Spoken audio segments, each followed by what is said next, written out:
Hi there, Medical Wildcats. I'm Joseph Guggenheim. I'm a 1972 alum of the medical school.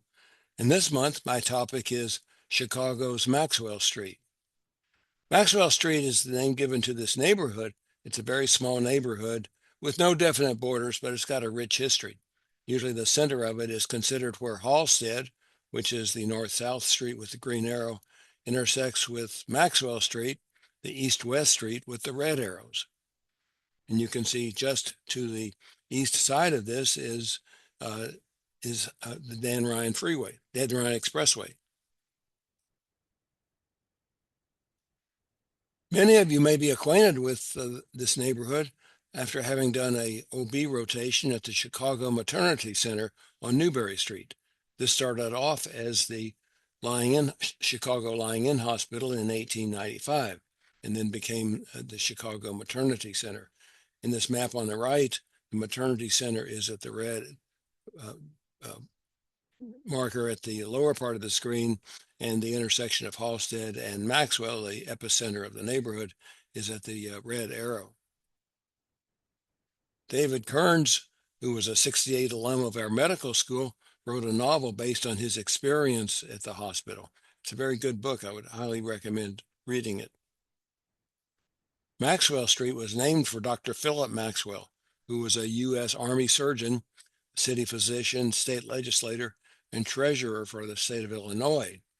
Maxwell Street first appeared on the Chicago maps in 1847. Remember, Chicago received its charter in 1837, so Maxwell Street appeared shortly after that.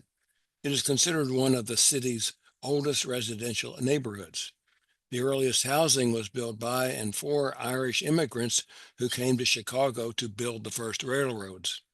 Throughout its history, Maxwell Street, including the surrounding area, has been a gateway neighborhood for immigrants coming from all over Europe, especially Eastern Europe, and also Africa and Mexico. Maxwell Street has been called the Ellis Island of the Midwest. Irish immigrants sought employment building the railroads in this area. The opening of the Illinois and Michigan Canal that connected the Chicago and Illinois rivers and ultimately Lake Michigan with the Mississippi River brought business activity to the streets around the south branch of the river. And you can see in this map the dark curved structure on the right side of the map is the south branch of the river, and at the red arrow you see Maxwell Street, the east-west street. The Irish immigrants moved to the Maxwell Street area because they needed employment and housing quickly.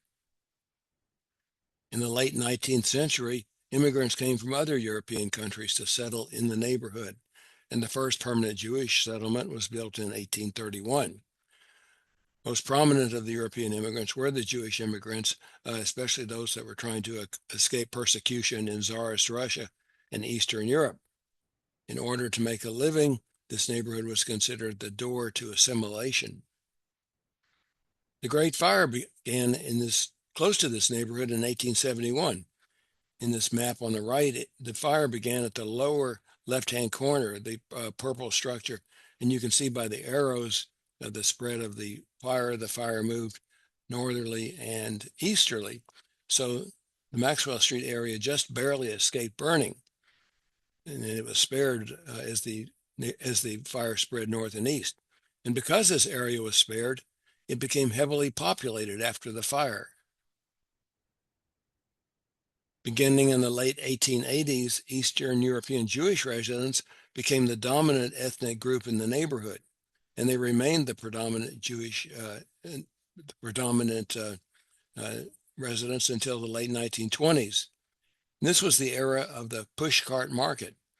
After 1920, most of the residents were African American who came to the northern cities in the Great Migration in the first 2 decades of the 20th century.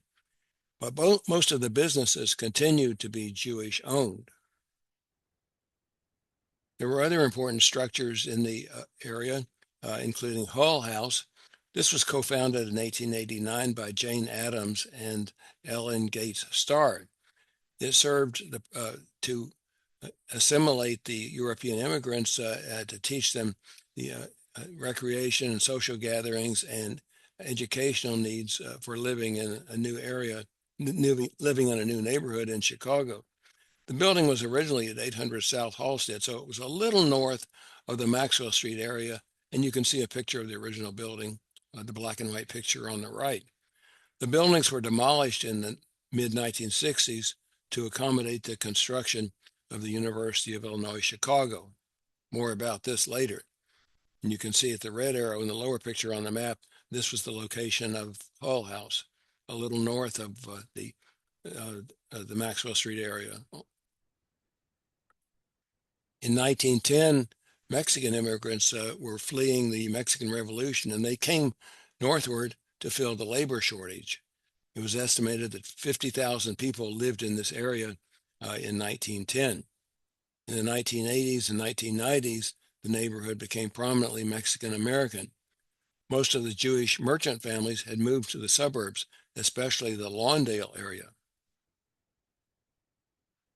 The original Maxwell Street Market was centered at the intersection of Maxwell Street and Halsted, and it stretched from Roosevelt, which was the 12th Street, to the 16th Street. So it went 4 blocks north to south and about 2 blocks east to west. So it occupied 9 city blocks.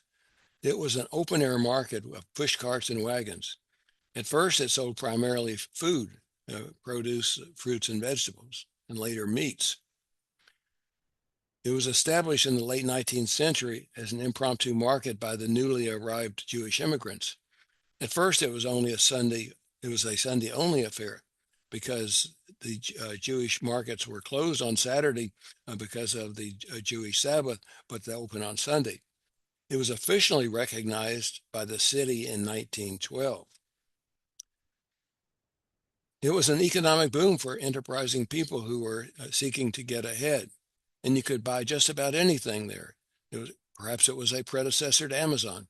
It's been said that if you can't find it at Amazon, or if you couldn't find it at the Maxwell Street Market, you don't really need it. But you could buy clothing of any price, appliances, food, fish, produce, automobiles, shoelaces, even used toothbrushes could be bought at bargain prices. And this picture on the right shows a merchant selling hubcaps, rakes, brooms, shovels, and more. A buyer would never ask the origin of the goods because they were often hijacked or stolen, and the police in the nearby station rarely interfered with the buying and selling of illegally obtained merchandise. The local police station exterior was later seen on the television series Hill Street Blues and in the movie The Blues Brothers. Because of the high crime rate during the Prohibition, this area was known as Bloody Maxwell. You could buy just about anything you wanted at the Maxwell Street Market. Merchants paid the market master or spot holder to preserve their space on the street. And you could buy just about anything. You could have your son circumcised. You could find a spouse for your wife, for your daughter. And at the same time, you could buy clothes and get an opinion from a lawyer. At its peak, the Maxwell Street Market was the third largest grossing business district in Chicago.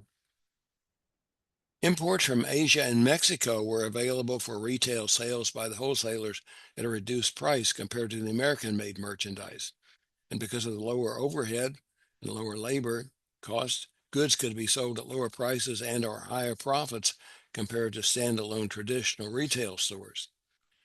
The street vendors responded to the spending power of the lower income groups and the immigrant customers. And this may have been a business model for such stores as Dollar General and Kmart later. Al Capone was said to be a frequent visitor.